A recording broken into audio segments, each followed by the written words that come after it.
ನಮಸ್ಕಾರ. ನಕ್ಷತ್ರಗಳಿಗೆ ನಿಮಗೆ ವಿಶೇಷವಾದ ಸ್ವಾಗತ.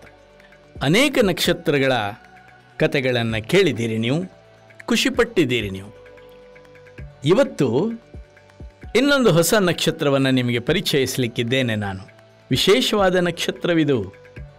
ಮಂಡ್ಯ ಜಿಲ್ಲೆ ಪಾಂಡವಪುರ ತಾಲೂಕಿನ ಈರೇಗೌಡನ ಕೊಪ್ಪಲು ಸರ್ಕಾರಿ ಹಿರಿಯ ಪ್ರಾಥಮಿಕ ಶಾಲೆ ಈರೇಗೌಡನ ಕೊಪ್ಪಲು, ಇಲ್ಲಿ ಕೆಲಸ ಮಾಡುವಂಥ ಶಿಕ್ಷಕರು DS ವೆಂಕಟೇಶ್. DS ವೆಂಕಟೇಶ್ ವಿಶೇಷವಾದ ಒಂದು ವ್ಯಕ್ತಿ. ವಿಶೇಷ ಯಾಕೆ ಅಂತ ಹೇಳ್ತೇನೆ. ಯಾಕಂದರೆ ಭಾರತದಲ್ಲಿ ತುಂಬ ಶಾಲೆಗಳು ಏಕೋಪಾಧ್ಯಾಯ ಶಾಲೆಗಳು. ಈ ಏಕೋಪಾಧ್ಯಾಯ ಶಾಲೆಯಲ್ಲಿ ಕೆಲಸ ಮಾಡೋದು ತುಂಬ ಕಷ್ಟ. ಒಂದು, ಎಲ್ಲ ತರಗತಿಯ ಮಕ್ಕಳಿಗೆ ಒಂದೇ ಶಿಕ್ಷಕರು. 1 ರಿಂದ 5 ತರಗತಿಯ ಮಕ್ಕಳಿಗೆ ಒಂದು ಕಡೆಯಲ್ಲಿ ಹಾಕಿ ಎಲ್ಲ ಮಕ್ಕಳಿಗೆ ಪಾಠ ಕಲಿಸುವುದು ಭಾರಿ ಕಷ್ಟ. ಇದಕ್ಕೆ ವಿಶೇಷವಾದ ಜ್ಞಾನ ಬೇಕು, ವಿಶೇಷವಾದ ಕೌಶಲ ಬೇಕು, ಸ್ಕಿಲ್ ಬೇಕು.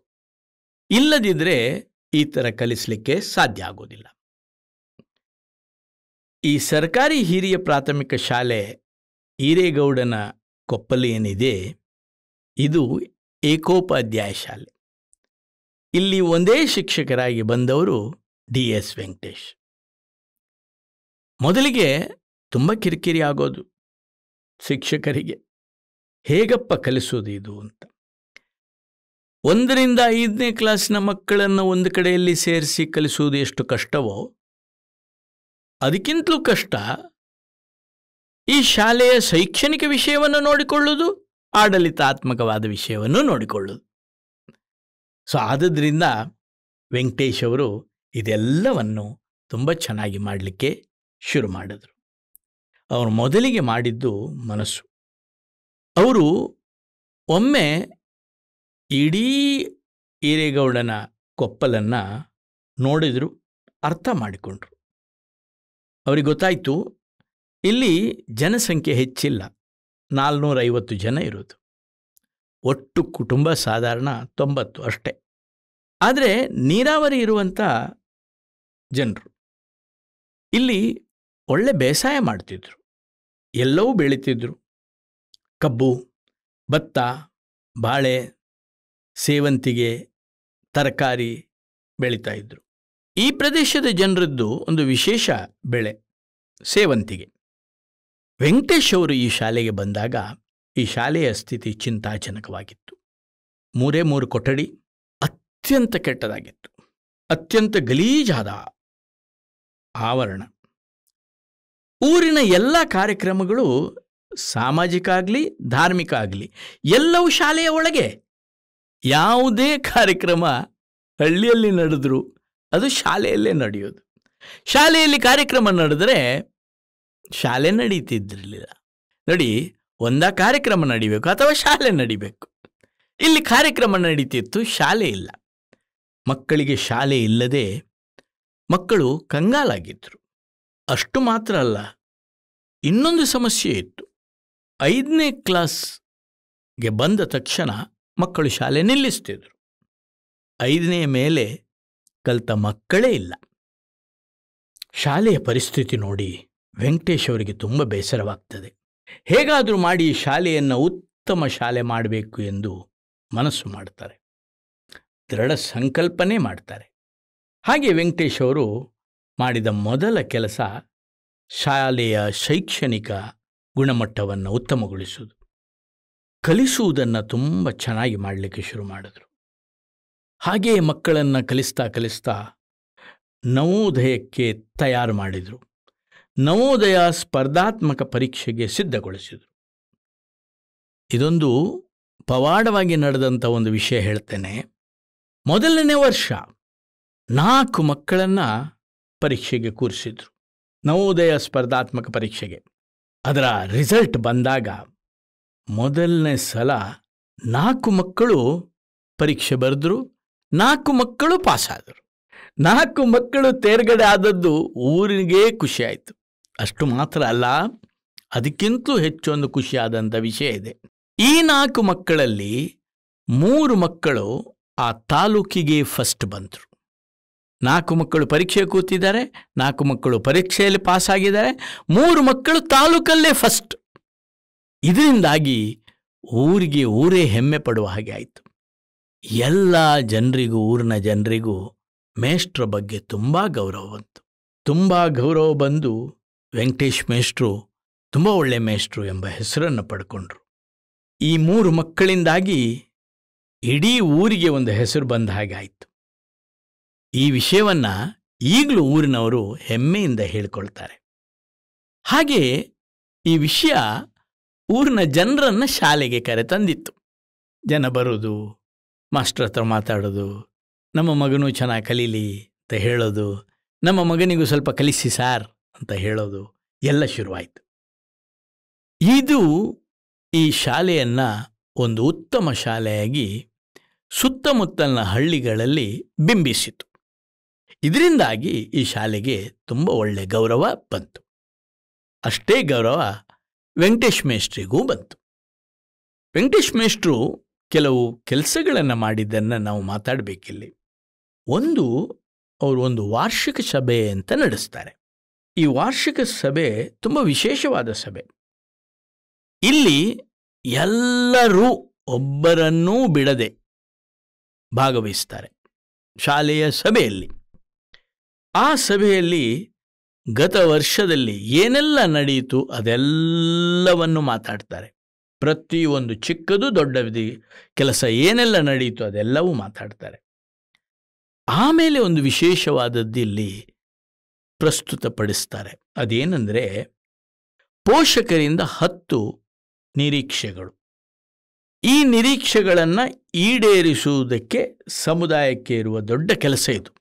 ಈ ನಿರೀಕ್ಷೆಗಳನ್ನು ಈಡೇರಿಸುವುದು ಹೇಗೆ ಎಂಬುದನ್ನು ಆ ಸಭೆಯಲ್ಲೇ ಪ್ಲ್ಯಾನ್ ಮಾಡ್ತಾರೆ. ಈ ನಿರೀಕ್ಷೆಗಳನ್ನು ಈಡೇರಿಸುವುದಕ್ಕೆ ನೋಡ್ತಾರೆ. ವರ್ಷದಿಂದ ವರ್ಷಕ್ಕೆ ಈ 10 ನಿರೀಕ್ಷೆಗಳು ಈಡೇರುತ್ತದೆ. ಈಡೇರುವ ಹಾಗೆ ಎಲ್ಲರೂ ಸೇರಿ ಮಾಡ್ತಾರೆ. ಇದು ಈ ಶಾಲೆಯ ತುಂಬ ದೊಡ್ಡ ಒಂದು ವಿಶೇಷತೆ ಅಂತ ನನಗನ್ನಿಸ್ತದೆ. ಅಂದು ಇದ್ದ 3 ಕಳಪೆ ಮಟ್ಟದ ಕೊಠಡಿಗಳು ಇಂದು ಉತ್ತಮ ಮಟ್ಟದ 4 ಕೊಠಡಿಗಳಾಗಿವೆ. ಒಳ್ಳೆಯ ಶೌಚಾಲಯ ಆಗಿದೆ. ಹುಡುಗರಿಗೆ ಬೇರೆ, ಹುಡುಗಿಯರಿಗೆ ಬೇರೆ, ಶಿಕ್ಷಕರಿಗೆ ಬೇರೆ, ಸಾಕಷ್ಟು ನೀರು ಎಲ್ಲ ಇದ್ದು ಬಳಕೆಯಲ್ಲಿರುವಂಥ ಒಳ್ಳೆಯ ಶೌಚಾಲಯ. ಮತ್ತು ಎಲ್ಲರಿಗೂ ಒಳ್ಳೆಯ ಶುದ್ಧ ಕುಡಿಯುವ ನೀರು, ಫಿಲ್ಟರ್ ನೀರು, ಅಡುಗೆ ತಯಾರಿಕೆಗೆ ಬೇರೆ ಒಂದು ಪ್ರತ್ಯೇಕ ಕೊಠಡಿ, ಕಂಪೌಂಡ್ ವಾಲ್, ಕಂಪೌಂಡ್ನ ಗೋಡೆ, ಆ ಗೋಡೆಯಲ್ಲಿ ಚಿತ್ತಾರ, ಹೊರಗೆ ಒಂದಷ್ಟು ಚಿತ್ತಾರ, ಒಳಗೆ ಒಂದಷ್ಟು ಚಿತ್ತಾರ. ಇದು ಒಟ್ಟು ಶಾಲೆಯ ವಾತಾವರಣವನ್ನು ಅತ್ಯುತ್ತಮಗೊಳಿಸ್ತದೆ. ಹೀಗೆ ಶಾಲೆಗೆ ಬೇಕಾದ ಎಲ್ಲ ವಸ್ತುಗಳನ್ನು ಸಮುದಾಯವೇ ಒದಗಿಸಿದೆ. ನೋಡಿ, ನಾನು ಮೊದಲಿಗೆ ಹೇಳಿದೆ ನಿಮಗೆ, ಸಮುದಾಯದಲ್ಲಿ ಇರುವ ಜನರು ಭಾರಿ ಕಡಿಮೆ, 450 ಜನ ಮಾತ್ರ. ಅಷ್ಟೇ ಕಡಿಮೆ ಸಂಖ್ಯೆಯ ಜನರು ಹೇಗೆ ನೋಡಿ ಈ ಒಟ್ಟು ಶಾಲೆಯನ್ನು ಒಂದು ಅತ್ಯುತ್ತಮ ಶಾಲೆಯಾಗಿ ಮಾಡಿದರು ಅಂತ. ಇನ್ನೊಂದು ವಿಷಯನೂ ಆಯಿತು. ಅದೇನೆಂದರೆ, ಈ ವೆಂಕಟೇಶ್ ಅವರ ವ್ಯಕ್ತಿತ್ವವನ್ನು ನಾವು ನೋಡಬೇಕು. ವೆಂಕಟೇಶ್ ಅವರು ನಮ್ಮ ರೈತರು ಬೆಳೀತಿದ್ದಂಥ ಬೆಳೆಯನ್ನು ನೋಡ್ತಾ ಇದ್ದರು. ಅವರಿಗೆ ಒಂದು ಗೊತ್ತಾಯಿತು. ಅವರು ಸೇವಂತಿಗೆ ಬೆಳೆಯನ್ನು ನೋಡಿದಾಗ, ಒಂದು ಸೇವಂತಿಗೆ ಬೆಳೀಲಿಕ್ಕೆ ತುಂಬ ಸಮಯ ತಗೊಳ್ತದೆ ಅಂತ ಗಮನಿಸಿದರು. ಇನ್ನೊಂದು, ಅಷ್ಟು ಉತ್ತಮ ಮಟ್ಟದ ಸೇವಂತಿಗೆ ಕೂಡ ಇದು ಅಲ್ಲ ಅಂತ ಅವರಿಗೆ ಗೊತ್ತಾಯಿತು. ಆಗ ನಮ್ಮ ವೆಂಕಟೇಶ್ ಅವರು ಸಂಶೋಧನೆ ಶುರು ಮಾಡಿದರು.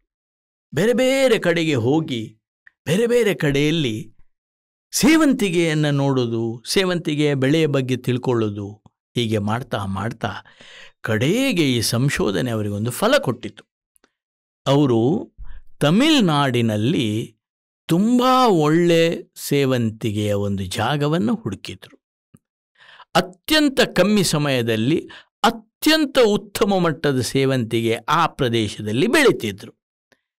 ಅಲ್ಲಿಂದ ಇಲ್ಲಿ ತನಕ ಇಲ್ಲಿಯ ರೈತರು ಬೇರನ್ನು ಹಾಕಿ ಸೇವಂತಿಗೆ ಗಿಡವನ್ನು ಬೆಳೆಸ್ತಿದ್ರು. ಈ ಸಲ ಇವರು ಅಲ್ಲಿರುವಂಥ ಗಿಡವನ್ನೇ ತಂದು ಇಲ್ಲಿ ನಟ್ಟು ಸೇವಂತಿಗೆ ಬೆಳೆ ತೆಗೆದರು. ಅತ್ಯಂತ ಬೇಗ ಸೇವಂತಿಗೆ ಆಯಿತು, ಮತ್ತು ಆದ ಸೇವಂತಿಗೆ ಕೂಡ ಉತ್ತಮ ಗುಣಮಟ್ಟದ್ದು, ತುಂಬ ಒಳ್ಳೆಯ ಮಾರುಕಟ್ಟೆಯಲ್ಲಿ ಅದಕ್ಕೆ ಬೆಲೆಯೂ ಸಿಕ್ಕಿತು. ಇದರಿಂದಾಗಿ ಹಳ್ಳಿಯ ಖುಷಿ ಆಯಿತು. ನೋಡಿ, ಒಂದು ಶಿಕ್ಷಕರು ಹೇಗೆ ಇಡೀ ಜನರ ಜೀವನದ ಮೇಲೆ ಬೀರಬಹುದು ಎಂಬುದನ್ನು ಇದು ಹೇಳ್ತದೆ ನಮಗೆ. ಸೇವಂತಿಗೆ ಬೆಳೆಯನ್ನು ಅತ್ಯುತ್ತಮ ಮಾಡಿದರು, ಮಾರುಕಟ್ಟೆಯಲ್ಲಿ ತುಂಬ ಒಳ್ಳೆಯ ಬೆಲೆ ಬಂತು. ಅದಕ್ಕೆ ಜನರು ಶ್ರೀಮಂತರಾಗುವ ಒಂದು ಕಲ್ಪನೆ, ಒಂದು ಕನಸು ಕಾಣಲಿಕ್ಕೆ ಶುರು ಮಾಡಿದರು. ಇನ್ನೊಂದು ಅವರು ಮಾಡಿದಂಥ ಕೆಲಸ ಅದೇನೆಂದರೆ, ಅವರು ನೋಡಿದರು ತುಂಬ ಜನ ವಲಸೆ ಹೋಗ್ತಾ ಇರೋದು, ಈ ಊರನ್ನು ಬಿಟ್ಟು ಬೇರೆ ಕಡೆಗೆ ಹೋಗೋದು. ಭಾರಿ ಬೇಸರ ಆಗ್ತದೆ ವೆಂಕಟೇಶಿಗೆ. ಯಾಕಂದರೆ ಅವರು ಹೋಗುವಾಗ ಮಕ್ಕಳನ್ನು ಕರ್ಕೊಂಡು ಹೋಗ್ತಾರೆ, ಮಕ್ಕಳನ್ನು ಇಲ್ಲಿ ಶಾಲೆಗೆ ಬಿಟ್ಟು ಹೋಗೋದಿಲ್ಲ. ಅವರು ಎಷ್ಟು ಸಮಯ ಕರ್ಕೊಂಡು ಹೋಗ್ತಾರೋ ಅಷ್ಟು ಸಮಯ ಮಕ್ಕಳಿಗೆ ಶಾಲೆ ಇಲ್ಲ. ಏನು ಮಾಡೋದು ಯೋಚನೆ ಮಾಡ್ತಾ ಇದ್ರು ವೆಂಕಟೇಶ್. ಕಡೆಗೆ ಒಂದು ದಿವಸ ಅವರಿಗೊಂದು ಉಪಾಯ ಹೊಳೆಯಿತು. ಅದೇನೆಂದರೆ, ಇವರಿಗೆ ಒಂದು ಹಾಲು ಉತ್ಪಾದಕರ ಸಂಘ ಮಾಡಿದರೆ ಹೇಗೆ? ಎಲ್ಲರೂ ಊರಲ್ಲಿದ್ದು ಹಾಲನ್ನು ಉತ್ಪಾದಿಸಿ ಅದರಿಂದ ಜೀವನ ನಡೆಸಬಹುದಲ್ಲ. ಉಪಾಯ ಹೊಳೆದದ್ದೇ ಹೊಳೆದದ್ದು. ಕಾರ್ಯಪ್ರವೃತ್ತರಾಗ್ತಾರೆ ವೆಂಕಟೇಶ್, ಕೆಲಸ ಶುರು ಮಾಡ್ತಾರೆ. ಒಂದು ಒಳ್ಳೆ ಸಹಕಾರ ಸಂಘ ಆ ಹಳ್ಳಿಯಲ್ಲಿ ಬರ್ತದೆ. ಹಾಲು ಉತ್ಪಾದನೆ ತುಂಬ ಹೆಚ್ಚಾಗ್ತದೆ. ಜನರು ವಲಸೆ ಹೋಗುವುದು ನಿಲ್ತಾರೆ, ಮಕ್ಕಳ ಶಾಲೆ ಕಂಟಿನ್ಯೂ ಆಗ್ತದೆ. ಇದು ನನ್ನ ಲೆಕ್ಕದಲ್ಲಿ ಒಂದು ಶಿಕ್ಷಕರು ಮಾಡಬಹುದಂಥ ಅತ್ಯಂತ ದೊಡ್ಡ ಕೆಲಸ. ಜನರ ಶೈಕ್ಷಣಿಕ ವಿಚಾರದ ಮೇಲೆ ಮಾತ್ರ ಅಲ್ಲ, ಅವರ ಸಾಮಾಜಿಕ, ಆರ್ಥಿಕ ಎಲ್ಲವನ್ನ ಇಟ್ಟುಕೊಂಡು ಕೆಲಸ ಮಾಡುವಂಥ ಶಿಕ್ಷಕರು ಎಂಥ ಶ್ರೇಷ್ಠ ಶಿಕ್ಷಕರು. ಅಂಥ ಶ್ರೇಷ್ಠ ಶಿಕ್ಷಕರು ನಮ್ಮ ವೆಂಕಟೇಶ್ ಅವರು. ತುಂಬ ಕಡಿಮೆ ಸಮಯದಲ್ಲಿ ಅತ್ಯುತ್ತಮ ಶಾಲೆಯನ್ನು ಬಿಲ್ಡ್ ಮಾಡ್ತಾರೆ. ಎಲ್ಲರಿಗೂ ಖುಷಿ ಕೂಡ ಆಗ್ತದೆ. ಹೀಗೆ ವೆಂಕಟೇಶ್ ಅವರು ಕೆಲಸವನ್ನು ಮುಂದುವರಿಸ್ತಾರೆ. ಅವರು ಮಾಡುವಂಥ ಇನ್ನೊಂದು ಅದ್ಭುತ ಕೆಲಸದ ಬಗ್ಗೆ ನಾನು ಹೇಳಿ ಮುಗಿಸ್ತೇನೆ. ಅದೇನೆಂದರೆ ಪ್ರವಾಸ. ವೆಂಕಟೇಶ್ ಅವರ ಶಾಲೆಯಲ್ಲಿ ಒಂದು ಪ್ರವಾಸ ಭಾರಿ ದೊಡ್ಡ ವಿಷಯ. ಅದು ಯಾಕೆ ದೊಡ್ಡದಾಗ್ತದೆ ಅಂದರೆ, ನಾವು ನಾರ್ಮಲಿ ಕೇಳೋದೇನೆಂದರೆ ಮಕ್ಕಳನ್ನು ಪ್ರವಾಸಕ್ಕೆ ಟೀಚರ್ಸ್ ಕರ್ಕೊಂಡು ಹೋದ್ರು ಅಂತ. ವೆಂಕಟೇಶ್ ಅವರ ಶಾಲೆಯಲ್ಲಿ ಹಾಗಲ್ಲ. ಮಕ್ಕಳನ್ನು ಕರ್ಕೊಂಡು ಹೋಗ್ತಾರೆ, ಜೊತೆಗೆ ಹೆತ್ತವರನ್ನೂ ಕರ್ಕೊಂಡು ಹೋಗ್ತಾರೆ, ಜೊತೆಗೆ ಹಳ್ಳಿಯಲ್ಲಿರುವಂಥ ಬೇರೆ ಸಮುದಾಯದವರನ್ನೂ ಕರ್ಕೊಂಡು ಹೋಗ್ತಾರೆ. ಈ ಪ್ರವಾಸ ಅತ್ಯಂತ ಅದ್ಭುತವಾದ ಪ್ರವಾಸ. ಎಲ್ಲರನ್ನೂ ಕೂಡಿಕೊಂಡು ಒಂದು ಅದ್ಭುತದ ಜಾಗಕ್ಕೆ ಹೋಗ್ತಾರೆ, ಅಲ್ಲಿ ಕಲಿತಾರೆ. ವೆಂಕಟೇಶ್ ಅವರು ತುಂಬ ತಯಾರು ಮಾಡ್ತಾರೆ ಪ್ರವಾಸಕ್ಕೆ. ಆ ಜಾಗದ ವಿಶೇಷತೆ, ಅಲ್ಲಿ ಸಿಕ್ಕುವಂಥ ಬೇರೆ ಬೇರೆ ವಿಚಾರಗಳು, ಅಲ್ಲಿ ನಡೆದಂಥ ಇತಿಹಾಸ ಎಲ್ಲವನ್ನೂ ಸಂಗ್ರಹಿಸಿ ಆ ಪ್ರವಾಸವನ್ನು ತುಂಬ ಅರ್ಥಗರ್ಭಿತ ಮಾಡ್ತಾರೆ. ತುಂಬ ವಿಶೇಷವಾಗಿ ಜ್ಞಾನ ಕೊಡುವಂಥ ಒಂದು ಪ್ರಕ್ರಿಯೆಯಾಗಿ ಮಾಡ್ತಾರೆ. ಇದರಿಂದಾಗಿ ಪ್ರವಾಸ ವೆಂಕಟೇಶ್ ಅವರು ಮಾಡುವಂಥ ಇನ್ನೊಂದು ಅದ್ಭುತ ಕೆಲಸ. ಇದರಿಂದ ತುಂಬ ಜನರು ಬದಲಾವಣೆ ಆಗಿದ್ದಾರೆ, ತುಂಬ ಜನರು ಪ್ರೇರೇಪಣೆ ಪಡೆದಿದ್ದಾರೆ. ಈ ಥರ ಪ್ರವಾಸವನ್ನು ಮಾಡಿ ಎಲ್ಲರ ಕಲಿಕೆಗೆ ನಾಂದಿ ಹಾಡ್ತಾರೆ ವೆಂಕಟೇಶ್ ಅವರು. ವೆಂಕಟೇಶ್ ಅವರು ತುಂಬ ಕನಿಷ್ಠ ಮಟ್ಟದಲ್ಲಿದ್ದಂಥ ಏಕೋಪಾಧ್ಯಾಯ ಶಾಲೆಯನ್ನು ಅದ್ಭುತವಾದ ಶಾಲೆಯಾಗಿ ಮಾಡ್ತಾರೆ. ಅಷ್ಟು ಮಾತ್ರ ಅಲ್ಲ, ಜನರ ಆರ್ಥಿಕ ಸಾಮಾಜಿಕ ಜೀವನದ ಮೇಲೆ ಪರಿಣಾಮ ಬೀರ್ತಾರೆ. ಹಾಗೂ ವಿಶೇಷವಾದ ಕಾರ್ಯಕ್ರಮಗಳನ್ನು ಮಾಡಿ ಶಿಕ್ಷಣವನ್ನು ಒಂದು ಸಮೃದ್ಧವಾದ ಕಲಿಕಾ ಪ್ರಕ್ರಿಯೆಯಾಗಿ ಮಾಡ್ತಾರೆ. ಇಂಥ ವೆಂಕಟೇಶ್ ಅವರಿಗೆ ಶುಭಾಶಯಗಳು, ನಮಸ್ಕಾರಗಳು. ನಕ್ಷತ್ರಗಳನ್ನು ನೀವು ಕೇಳಿದ್ದೀರಿ, ಬೇರೆ ಬೇರೆ ನಕ್ಷತ್ರಗಳನ್ನು ಕೇಳಿದ್ದೀರಿ. ಇವತ್ತು ಒಂದು ನಕ್ಷತ್ರವನ್ನು ಕೇಳಿದ್ದೀರಿ. ಇನ್ನು ಮುಂದೆ ಕೂಡ ನಕ್ಷತ್ರಗಳನ್ನು ಇಟ್ಕೊಂಡು ನಾವು ನಿಮ್ಮ ಮುಂದೆ ಬರಲಿದ್ದೇವೆ. ಈ ನಕ್ಷತ್ರಗಳನ್ನು ಕೇಳಲಿಕ್ಕೆ ನಮ್ಮ ಪಾಡ್ಕಾಸ್ಟ್ನ ಪ್ಲ್ಯಾಟ್ಫಾರ್ಮನ್ನು ನೀವು ಬಳಕೆ ಮಾಡಬಹುದು. ಬಳಕೆ ಮಾಡಬಹುದಾದಂಥ platforms Spotify, YouTube, SoundCloud. ಈ ಪಾಡ್ಕಾಸ್ಟ್ಗಳನ್ನು ಈ ಕ್ಷೇತ್ರಗಳಲ್ಲಿ ನೀವು ಕೇಳಬಹುದು. ಸದಾ ಕೇಳ್ತಾ ಇರಿ ನಕ್ಷತ್ರಗಳು.